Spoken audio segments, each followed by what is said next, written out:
दोस्तों तुसी देख रहे हो फास्टवे न्यूज़ ਤੇ मैं संजीव लहर। ਅੱਜ ਅਸੀਂ ਖਾਸ ਮੁਲਾਕਾਤ ਕਰ ਰਹੇ ਹਾਂ ਡਾਕਟਰ ਰਮਿਤਾ ਮਹਾਜਨ ਜੀ ਨਾਲ, ਜਿਹੜੇ ਕਿ ਹੋਮਿਓਪੈਥੀ ਡਾਕਟਰ ਨੇ ਤੇ ਆਪਣੀਆਂ ਸੇਵਾਵਾਂ ਕਮਿਊਨਿਟੀ ਹੈਲਥ ਸੈਂਟਰ ਮਲੌਦ ਵਿਖੇ ਬਤੌਰ ਮੈਡੀਕਲ ਆਫੀਸਰ ਦੇ ਰਹੇ ਨੇ। ਸੋ ਗੱਲਬਾਤ ਕਰਦੇ ਹਾਂ ਇਹਨਾਂ ਦੇ ਨਾਲ ਕਿ ਹੋਮਿਓਪੈਥੀ ਪੱਧਤੀ ਆ ਜਿਹੜੀ ਉਹ ਕੀ ਆ ਤੇ ਕਿਹੜੀਆਂ ਬਿਮਾਰੀਆਂ ਦੇ ਵਿੱਚ ਇਹ ਲਾਹੇਵੰਦ ਹੈ। डॉक्टर साहब स्वागत है तुहाडा फास्टवे न्यूज़ दे विच। सब तो पहला तो मैं धन्यवाद करना चाहूँगी फास्टवेज न्यूज़ वालियां दा जिन्होंने मैनू इस इंटरव्यू लिए अज खास तौर पर चुनिया है। डॉक्टर साहब कितनी देर तो तुसी बतौर मैडिकल ऑफिसर सरकारी हस्पताल मलौद दे विच अपनियां सेवावां दे रहे हो? मैं जनवरी 2009 तो बतौर मैडिकल ऑफिसर मलौद विखे ही काम कर रही हैं। मेरी जी फस्ट जॉइनिंग है वो मलौद दी है। 14वां साल है मैनू लगातार मलौद दे विच काम करते हुए। डॉक्टर साहब जानना चाहांगे जी होम्योपैथी पद्धति आ वो की आ जी? देखो होम्योपैथिक इलाज प्रणाली एक ऐसी इलाज प्रणाली है जिहदा मेन एलोपैथिक इलाज प्रणाली नालों ये फर्क है कि एलोपैथी दे विच आपां एंटी वाला फार्मूला अपनाने हैं कि जिवें किसी नूं जे बहुत तेज़ बुखार है तो बुखार नीचे करन दी दवाई दे दो। बट जिहड़ी होम्योपैथी है वो सिमलिया सिमलीबस कोरेंटर नाम दे एक लॉ ते काम करदी है, जिहदे विच असीं पेशेंट दे जिहड़े सिम्पटम्स ने वो दवाई दे सिम्पटम्स नाल मैच करते हैं। तुसी आम तौर पर देखा होगा लोग कहते हैं कि जोड़े होम्योपैथिक डॉक्टर्स ने वो बहुत सारे सवाल पूछते हैं। वो सवाल पूछने का मतलब साडा यही हुंदा कि असीं जोड़े पेशेंट्स के सिम्पटम्स ने वो दवाई के सिम्पटम्स नाल मिलाने हैं। जे वो सिम्पटम्स जिस दवाई नाल मैच करते हैं वो दवाई उस पेशेंट लिए सिलेक्ट की जाती है। और होम्योपैथिक इलाज प्रणाली दे विच बहुत सारिया बीमारियों का इलाज है और ये दावा है कि जिहड़ी होम्योपैथिक इलाज प्रणाली है ये बीमारी नूं जड़ तो खत्म करती है। इनू आपां सफल पद्धति कह सकते हैं, एक सफल प्रणाली कह सकते हैं? देखो बहुत सफल प्रणाली कह सकते हैं। लोगों का रुझान इस वाल बहुत वध रहा है क्योंकि जिवें कि तुसीं जानते हो एलोपैथिक दवाइयां दे बहुत सारे साइड इफेक्ट ने। आपां किसी एक प्रॉब्लम लिए एलोपैथिक दवाई लेना शुरू करते हैं, उस तो बाद सानू उस मैडिसिन के साइड इफेक्ट्स आने शुरू हो जाते हैं। अल्टीमेटली सानू वो ना साइड इफेक्ट्स लिए दवाई लैनी पैंदी है। पर जो असीं होम्योपैथिक ट्रीटमेंट लैने बीमारी का इलाज जड़ तो दूर हुंदा ही है, उहदे नाल ये भी हुंदा कि मरीज़ नूं किसी भी तरह के साइड इफेक्ट्स नहीं आते। डॉक्टर साहब असीं एक गाना सुनते सी मुंडा होम्योपैथी की दवाई वर्गा। मैनू तो ये शायद किसी ने एवें ही गाना बना दिता हो कि सही है गलबात? देखो होम्योपैथिक ते बहुत लोग बहुत कुछ कहते हैं, बट असी क्योंकि इस प्रणाली नूं अपनाया। देखो 2009 तो मैं इत्थे ही प्रैक्टिस कर रही हूँ। 14 साल का एक्सपीरियंस तो मेरा मलौद दा ही है और उस तो पहला मैं 2000 तो सन 2000 तो प्राइवेट प्रैक्टिस कर रही हैं। मतलब अज मैनू 20-22 साल हो गए ने होम्योपैथिक इलाज प्रणाली दे विच आए हुए। अते मैनू मतलब साडे परिवार दे विच कोई ऐसा मैंबर नहीं है जिहड़ा कोई होर मैडिसन लैंदा होवे। मैं जे अपना पर्सनल एक्सपीरियंस शेयर करा तो मेरी बेटी की एज 19 साल है और अज तक उन्हें एक भी एलोपैथिक गोली नहीं लेती, कदे भी नहीं लेती और उन्होंने ना ही लैण की प्रैक्टिस है वो लै भी नहीं सकती। मतलब अज तक मैं सिर्फ उन्होंने होम्योपैथिक दवाई नाल ही ठीक किया। किहड़ियां बीमारियां ने जिन्हां विच कि होम्योपैथी का सफल इलाज है? होम्योपैथिक इलाज आप बहुत सारिया बीमारियां दे सकते हैं। लोगों के मन च एक बहुत वड्डी भ्रांति है, धारणा वा कि जी होम्योपैथिक दवाई है बहुत स्लो एक्ट करती है, बहुत लंबा टाइम लैना पैंदा। बट मैं एक गल कहना चाहूँगी भी जो आप एलोपैथिक दवाई शुगर की लैने BP की लैने वो भी तो आप लंबा टाइम लैने ही है, लैनी ही पैंदी है। जिवें जोड़ों का दर्द हो गया, गठिया हो गया, गठिया लिए लोग डॉक्टर्स कहते हैं कि इसका कोई ट्रीटमेंट नहीं है, एक बार जिन्होंने गठिया हो गया उन्होंने सारी उम्र गठिया रहेगा। बट बहुत सारे केसेस ऐसे ने जिहदे विच गठिया RA फैक्टर जिन्हां दा पॉजिटिव हुंदा वो होम्योपैथिक दवाई नाल नैगेटिव हो जाता। वीट एलर्जी एक ऐसा केस है कि जिहदे विच लोग कहते हैं कि पेशेंट की सारी उम्र लिए तुसीं कणक बंद करा दो तो पेशेंट ठीक रहेगा। बट इत्थे मलौद दे विच ही मैनू एक पर्टिकुलर केस याद है। मुंडे ने न्यूजीलैंड जाना सी, +2 का बच्चा सी, ਉਹਦੇ ਕੋਲ सिर्फ 2 महीने का टाइम सी और मेरे को आया कि मैं वीट एलर्जी लिए मेडिसिन लेना चाहना। और जदों वो इत्थों गया मतलब 1.5 महीना उन्हें मेरे तो दवाई खाधी और जदों गया वो वीट एलर्जी जी सी वो बिल्कुल खत्म हो चुकी सी और मैं उन्होंने बकायदा 15 दिन 3 टाइम कणक खवाई सिर्फ ये देखने लिए कि मेरी मेडिसिन ने पूरी तरह एक्ट किया। इस तरह नहीं है कि आप किसी पर्टिकुलर बीमारी दे विच होम्योपैथिक दवाई नहीं दे सकते। हर बीमारी दे विच इलाज है बट हर पैथी दियां अपनियां लिमिटेशनस ने। हुण जिवें पित्ते की पत्थरी है, पित्ते की पत्थरी नूं आपां किसी भी तरीके नाल कढ नहीं सकते क्योंकि उहदे निकलण लई जगह ही नहीं है।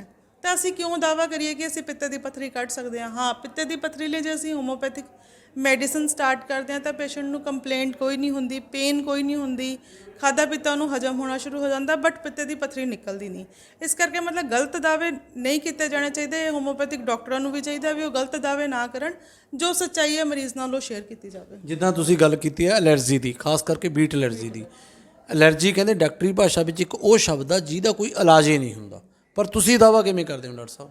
ਦੇਖੋ, ਐਲਰਜੀ ਲਈ ਜਿਵੇਂ ਤੁਸੀਂ ਕਹਿ ਰਹੇ ਹੋ ਨਾ, ਇਹਦੇ ਲਈ ਇੱਕ ਬੜਿਆ ਹੀ ਹੋਈ ਆ ਤੁਕ ਕਿ ਐਲਰਜੀ ਅੱਲਾ ਦੀ ਮਰਜ਼ੀ, ਹਾਂਜੀ, ਹੈ ਨਾ। ਐਲਰਜੀ ਲਈ ਆਪਾਂ ਇਹ ਨਹੀਂ ਦੱਸ ਸਕਦੇ, ਜਿਵੇਂ ਲੋਕ ਐਲਰਜੀ ਟੈਸਟ ਕਰਾਉਂਦੇ ਨੇ, ਬਟ ਮੈਂ ਇਹ ਕਹਿਣਾ ਚਾਹੂੰਗੀ ਵੀ ਐਲਰਜੀ ਟੈਸਟ ਜਦੋਂ ਕੋਈ ਪੇਸ਼ੈਂਟ ਕਰਾ ਕੇ ਆਂਦਾ, ਉਹ ਤੁਹਾਨੂੰ ਲਿਸਟ ਦਿੰਦੇ ਨੇ 100 ਚੀਜ਼ਾਂ ਦੀ ਕਿ ਬੰਦਾ ਇਹਨਾਂ 100 ਚੀਜ਼ਾਂ ਚੋਂ ਕਿਸੇ ਤੋਂ ਵੀ ਐਲਰਜਿਕ ਹੋ ਸਕਦਾ, ਹੈ ਨਾ। ਬਟ ਉਹ 100 ਚੀਜ਼ਾਂ ਆਪਾਂ ਅਵੋਇਡ ਨਹੀਂ ਕਰ ਸਕਦੇ। ਧੂੜ ਮਿੱਟੀ ਆਪਾਂ ਅਵੋਇਡ ਨਹੀਂ ਕਰ ਸਕਦੇ। ਘਰ ਦੇ ਵਿੱਚ ਜੇ ਕੋਈ ਐਸੀ ਚੀਜ਼ ਆ ਜਿਹਨੂੰ ਆਪਾਂ ਨਹੀਂ ਅਵੋਇਡ ਕਰ ਸਕਦੇ, ਹੋਮੋਪੈਥੀ ਜਿਹੜੀ ਆ ਉਹ ਕਿਉਂਕਿ ਸਿੰਪਟਮਸ ਦੇ ਅਕੋਰਡਿੰਗ ਕੰਮ ਕਰਦੀ ਹੈ। ਜੇ ਪੇਸ਼ੈਂਟ ਦੇ ਸਿੰਪਟਮਸ ਸਾਡੀ ਦਵਾਈ ਦੇ ਸਿੰਪਟਮਸ ਨਾਲ ਮੈਚ ਕਰਦੇ ਨੇ, ਪ੍ਰੋਪਰ ਦਵਾਈ ਦੀ ਸਿਲੈਕਸ਼ਨ ਹੁੰਦੀ ਹੈ, ਤਾਂ ਹੌਲੀ ਹੌਲੀ ਪੇਸ਼ੈਂਟ ਦੀ ਇਮਿਊਨਿਟੀ ਵੱਧਦੀ ਹੈ, ਜਿਹਦੇ ਨਾਲ ਉਹਦੇ 'ਚ ਐਲਰਜੀ ਨਾਲ ਲੜਨ ਦੀ ਸ਼ਕਤੀ ਆਉਂਦੀ ਹੈ। ਇਸ ਕਰਕੇ ਉਹ ਠੀਕ ਹੁੰਦਾ ਹੈ। ਹੋਮੋਪੈਥੀ ਕਦੇ ਵੀ ਬਿਮਾਰੀ ਦਾ ਇਲਾਜ ਨਹੀਂ ਕਰਦੀ। ਹੋਮੋਪੈਥੀ ਬਿਮਾਰ ਬੰਦੇ ਦਾ ਇਲਾਜ ਕਰਦੀ ਹੈ। ਉਹ ਸਾਡੀ ਪੈਥੀ ਇਹ ਕਹਿੰਦੀ ਹੈ ਕਿ ਹਰ ਬੰਦੇ ਨੂੰ ਚਲਾਉਣ ਵਾਲੀ ਇੱਕ ਵਾਈਟਲ ਫੋਰਸ ਹੈ।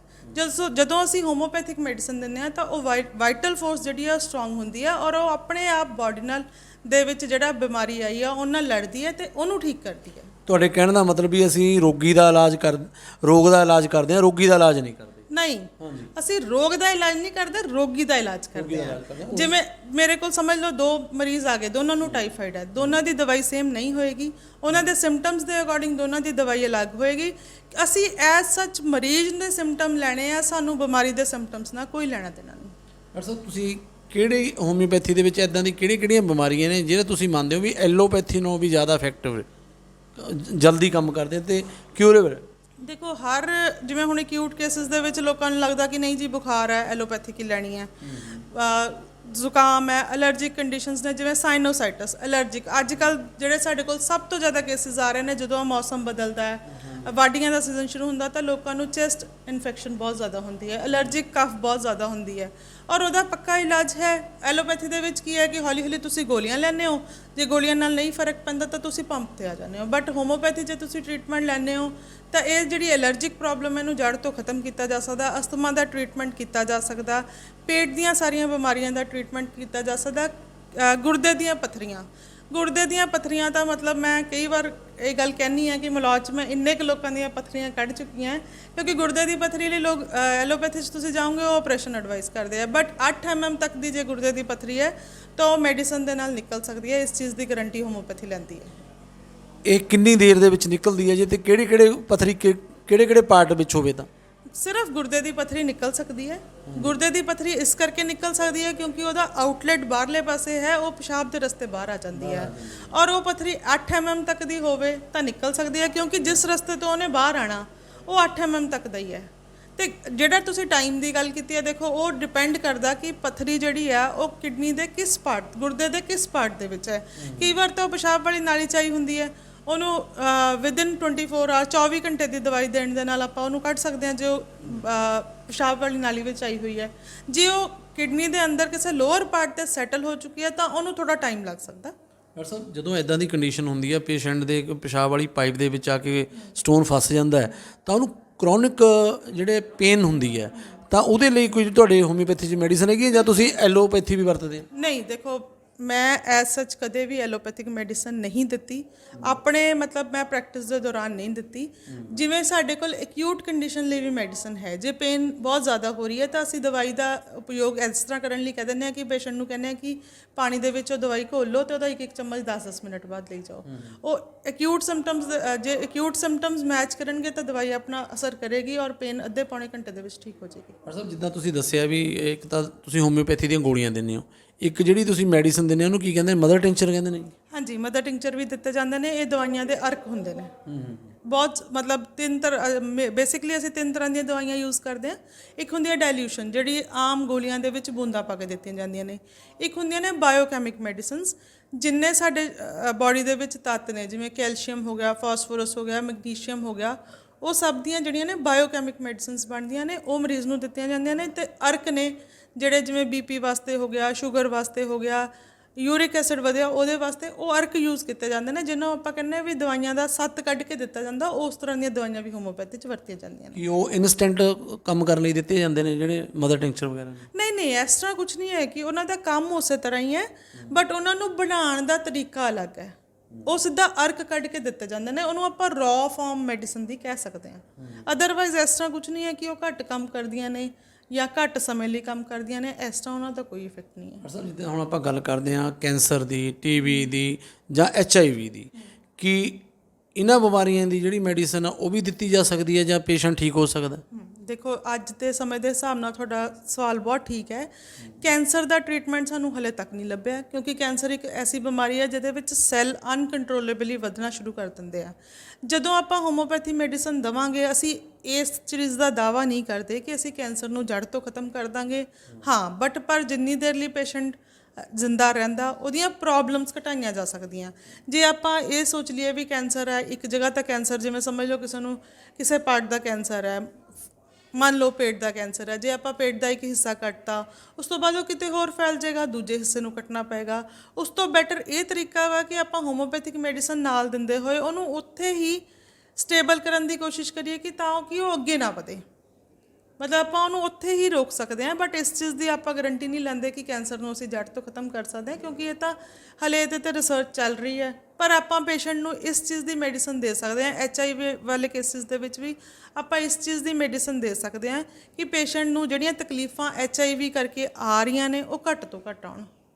ਇਹ ਆਪਾਂ ਪੇਸ਼ੈਂਟ ਦੀ ਇਸ ਤਰ੍ਹਾਂ ਸਹਾਇਤਾ ਕਰ ਸਕਦੇ ਹਾਂ। ਡਾਕਟਰ ਸਾਹਿਬ ਬਹੁਤ ਜੇ ਆਪਾਂ ਗੱਲ ਕਰੀਏ, ਲੋਕੀ ਜਿਹੜੇ ਐਲੋਪੈਥੀ ਮੈਡੀਸਨ ਆ ਉਹ ਲੈਣ ਤੋਂ ਕਤਰਾਉਂਦੇ ਨੇ, ਡਾਕਟਰ ਬਹੁਤ ਸਾਰੀਆਂ ਦਵਾਈਆਂ ਦੇ ਦਿੰਦੇ ਨੇ। ਜਿਹੜੀ ਤੁਹਾਡੀ ਮੈਡੀਸਨ ਹੁੰਦੀ ਆ ਉਹ ਮਿੱਠੀਆਂ ਗੋਲੀਆਂ ਹੀ ਹੁੰਦੀਆਂ ਨੇ। ਕਈ ਪਿੰਡਾਂ ਦੇ ਲੋਕ ਮਿੱਠੀਆਂ ਗੋਲੀਆਂ ਦੇ ਨਾਲ ਇਹਨੂੰ ਜਾਣਦੇ ਨੇ। ਤੁਸੀਂ ਕੀ ਕਹੋਗੇ ਵੀ ਜਿਹੜੇ ਬੱਚੇ ਖਾਸ ਕਰਕੇ ਦਵਾਈਆਂ ਨਹੀਂ ਲੈਂਦੇ ਤਾਂ ਉਹਨਾਂ ਨੂੰ ਹਰ ਉਮਰ ਵਿੱਚ, ਚਾਹੇ ਉਹ ਬੱਚਾ 6 ਸਾਲ ਦਾ, ਚਾਹੇ ਉਹ 2 ਸਾਲ ਦਾ ਜਾਂ 5 ਸਾਲ ਦਾ, ਕਈ ਬੱਚੇ ਅਸੀਂ ਦੇਖਦੇ ਹਾਂ 10 ਸਾਲ ਦੇ ਵੀ ਮੈਡੀਸਨ ਸਿਰਪ ਵਗੈਰਾ ਨਹੀਂ ਲੈਂਦੇ, ਤੁਸੀਂ ਕੀ ਕਹੋਗੇ ਵੀ ਉਹਨਾਂ ਬੱਚਿਆਂ ਨੂੰ ਬੇਝਿਜਕ ਹੋ ਕੇ ਦਵਾਈ ਲੈਣੀ ਚਾਹੀਦੀ ਹੈ ਜਾਂ ਉਹਨਾਂ ਲੋਕਾਂ ਨੂੰ ਲੈਣੀ ਚਾਹੀਦੀ ਹੈ ਜਿਹੜੇ ਐਲੋਪੈਥੀ ਦਵਾਈ ਤੋਂ ਗੁਰੇਜ਼ ਕਰਦੇ ਨੇ ਜਾਂ ਨਹੀਂ ਲੈਂਦੇ? ਦੇਖੋ, ਜਿਹੜੀਆਂ ਆਪਣੀਆਂ ਇਲਾਜ ਪ੍ਰਣਾਲੀਆਂ ਨੇ, ਚਾਹੇ ਉਹ ਐਲੋਪੈਥਿਕ ਹੈ, ਹੋਮੋਪੈਥਿਕ ਹੈ ਜਾਂ ਆਯੁਰਵੈਦਿਕ ਹੈ, ਉਹ ਇਸ ਤਰ੍ਹਾਂ ਨੇ ਕਿ ਜੇ ਉਹ ਇਕੱਠੀਆਂ ਮਿਲ ਕੇ ਕੰਮ ਕਰਨ ਤਾਂ ਬਹੁਤ ਅੱਛਾ ਕੰਮ ਕਰ ਸਕਦੀਆਂ ਨੇ। ਇਸ ਤਰ੍ਹਾਂ ਨਹੀਂ ਹੈ ਕਿ ਜਿਹੜੇ ਕਈ ਚੀਜ਼ਾਂ, ਜਿਵੇਂ ਹੁਣ ਐਕਿਊਟ ਕੋਈ ਕੰਡੀਸ਼ਨ ਆ ਗਈ, ਪੇਨ ਕਿਲਰ ਆਪਾਂ ਨੂੰ ਦੇਣਾ ਹੀ ਪੈ ਰਿਹਾ ਤਾਂ ਐਲੋਪੈਥਿਕ ਆਪਾਂ ਨੂੰ ਦੇਣੀ ਹੀ ਪਏਗੀ। ਸਰਜੀਕਲ ਟ੍ਰੀਟਮੈਂਟ ਆਪਾਂ ਨੂੰ ਪੇਸ਼ੈਂਟ ਨੂੰ ਦੇਣਾ ਹੀ ਪਏਗਾ। ਜਿਵੇਂ ਕਿਸੇ ਨੂੰ ਕੋਈ ਸਰਜੀਕਲ ਪ੍ਰੋਬਲਮ ਹੈ, ਹੁਣ ਜਿਵੇਂ ਮੈਂ ਪਿੱਤੇ ਦੀ ਪੱਥਰੀ ਦੀ ਗੱਲ ਕੀਤੀ ਸੀ, ਜੇ ਪੇਸ਼ੈਂਟ ਨੂੰ ਬਾਰ-ਬਾਰ ਪ੍ਰੋਬਲਮ ਹੋ ਰਹੀ ਹੈ ਤਾਂ ਉਹਨੂੰ ਪਿੱਤਾ ਕਢਾਉਣਾ ਹੀ ਪਏਗਾ। ਇਹ ਸਾਰੀਆਂ ਜਿਹੜੀਆਂ ਪੈਥੀਆਂ ਨੇ ਇੱਕ ਦੂਜੇ ਦੀਆਂ ਪੂਰਕ ਨੇ। ਆਪਾਂ ਇਹਨਾਂ ਨੂੰ ਇੱਕ ਦੂਜੇ ਦੇ ਅਗੇਂਸਟ ਖੜਾ ਨਾ ਕਰੀਏ।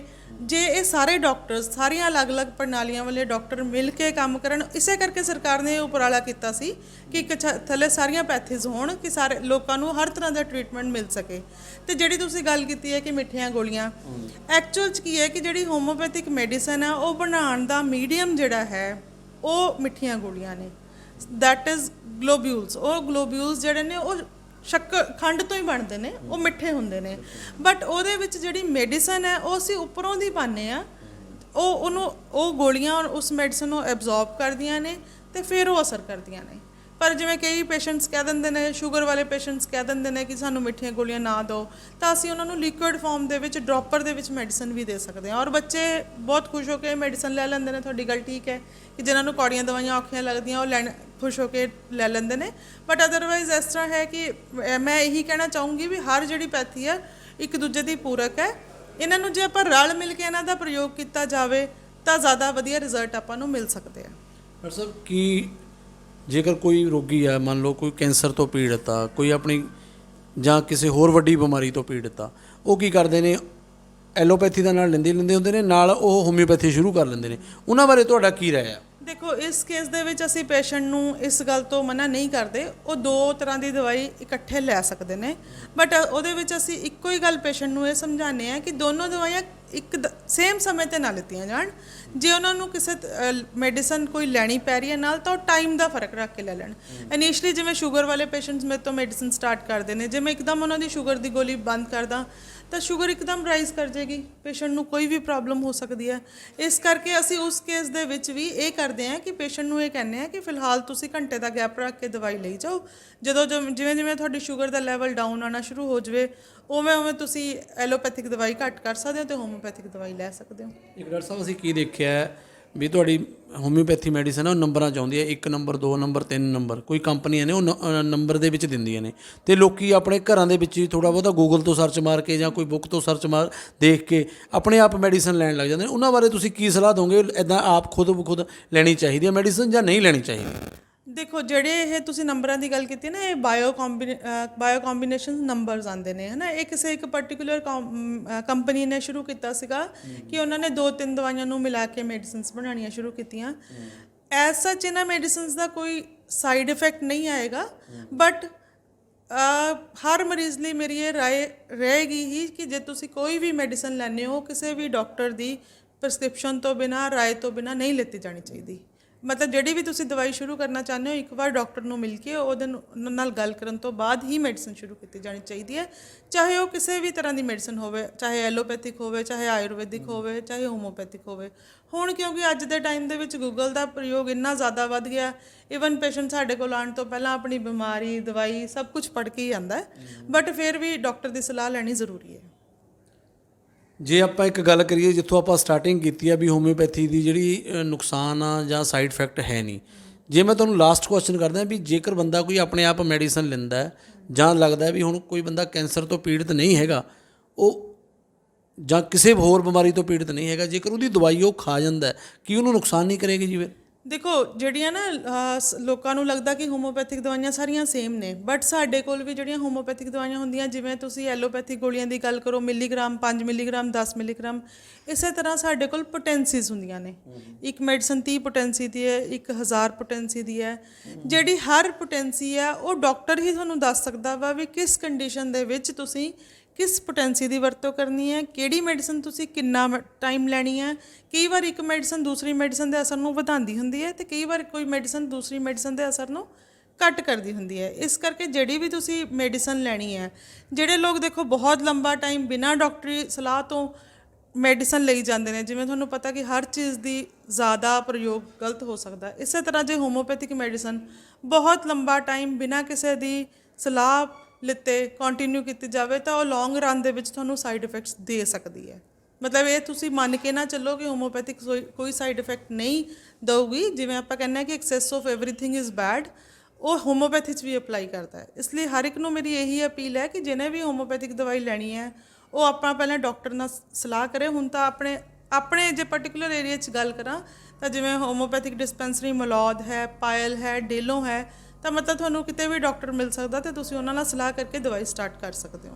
ਡਾਕਟਰ ਸਾਹਿਬ, ਇੱਕ ਮੈਡੀਸਨ ਮੇਰੇ ਦਿਮਾਗ 'ਚ ਆ ਰਹੀ ਹੈ, ਵਾਰ-ਵਾਰ ਸੁਣਨ ਦੇ ਵਿੱਚ ਆਇਆ ਸੀ, ਇੱਕ ਆਰਨਿਕਾ ਮੈਡੀਸਨ ਆ ਤੁਹਾਡੀ, ਉਹ ਕਹਿੰਦੇ ਐਕਸੀਡੈਂਟਲ ਕੇਸ ਦੇ ਵਿੱਚ ਬੜੀ ਲਾਹੇਵੰਦ ਆ, ਉਹਦੇ ਬਾਰੇ ਤੁਸੀਂ ਕੀ ਕਹਿਣਾ ਚਾਹੋਗੇ? ਦੇਖੋ, ਆਰਨਿਕਾ ਮੈਡੀਸਨ ਜਿਹੜੀ ਹੈ ਉਹ ਐਕਸੀਡੈਂਟਲ ਕੇਸ ਦੇ ਵਿੱਚ ਵਾਕਿਆ ਹੀ ਬੜੀ ਲਾਹੇਵੰਦ ਹੈ। ਉਸ ਮੈਡੀਸਨ ਦਾ ਮੇਨ ਮਕਸਦ ਕੀ ਹੈ ਕਿ ਬਾਡੀ ਦੇ ਵਿੱਚ ਕਿਤੇ ਵੀ ਸੱਟ ਲੱਗ ਜਾਵੇ, ਕੋਈ ਗੁੱਝੀ ਸੱਟ ਲੱਗ ਜਾਵੇ ਤਾਂ ਇਮੀਡੀਏਟਲੀ ਬਲੱਡ ਜਿਹੜਾ ਲੂਜ਼ ਹੁੰਦਾ ਉਹਨੂੰ ਵੀ ਰੋਕਦੀ ਹੈ ਅਤੇ ਐਬਜ਼ੌਰਪਸ਼ਨ 'ਚ ਵੀ ਹੈਲਪ ਕਰਦੀ ਹੈ। ਜਿਵੇਂ ਕਿਤੇ ਕੋਈ ਨੀਲ ਪੈ ਗਿਆ, ਕੋਈ ਗੁੱਝੀ ਸੱਟ ਲੱਗ ਗਈ, ਉਸ ਕੇਸ ਦੇ ਵਿੱਚ ਜੇ ਆਪਾਂ ਆਰਨਿਕਾ ਇਮੀਡੀਏਟਲੀ ਸਟਾਰਟ ਕਰ ਦਈਏ 30 ਪੋਟੈਂਸੀ ਦੇ ਵਿੱਚ ਵੀ, ਚਾਹੇ ਆਪਾਂ 3-3 ਘੰਟੇ ਬਾਅਦ ਦੇਣਾ ਸ਼ੁਰੂ ਕਰ ਦਈਏ, ਤਾਂ ਪੇਸ਼ੈਂਟ ਦੀ ਜਿਹੜੀ ਹੀਲਿੰਗ ਹੈ ਉਹ ਬਹੁਤ ਫਾਸਟ ਹੋ ਜਾਂਦੀ ਹੈ। ਮੇਰਾ ਸਵਾਲ ਮੈਂ ਇਸ ਕਰਕੇ ਕੀਤਾ ਸੀ ਕਿਉਂਕਿ ਅੱਜ ਕੱਲ੍ਹ ਸਫਰ ਕਰਦੇ ਨੇ, ਐਕਸੀਡੈਂਟ ਆਮ ਦੇਖਦੇ ਹਾਂ, ਜਿੱਦਾਂ ਕਿ ਹੁਣ ਮੈਂ ਫੀਲਡ ਵਿੱਚ ਵਰਕ ਕਰਦਾ, ਜੇਕਰ ਮੇਰੇ ਕੋਲ ਆਰਨਿਕਾ ਹੋਏਗੀ, ਮੈਂ ਦੇਖ ਲਿਆ ਵੀ ਇਹ ਐਕਸੀਡੈਂਟ ਕੇਸ ਆ, 2 ਡ੍ਰੌਪ ਜੇ ਉਹਦੇ ਮੂੰਹ ਵਿੱਚ ਪਾਏ ਜਾਣ ਤਾਂ ਸੁਣਨ ਦੇ ਵਿੱਚ ਆਇਆ ਵੀ ਬ੍ਰੇਨ ਸਟ੍ਰੋਕ ਆ, ਤਾਂ ਉਹਦੇ ਲਈ ਵੀ ਇਹ ਵਰਕ ਕਰਦੀ ਹੈ। ਸਹੀ ਆ ਜਾਂ ਗਲਤ ਆ ਜੀ? ਦੇਖੋ, ਬ੍ਰੇਨ ਸਟ੍ਰੋਕ ਦੇ ਵਿੱਚ ਵੀ ਐਕਚੁਅਲ 'ਚ ਬਲੱਡ ਹੈਮਰੇਜ ਹੁੰਦਾ,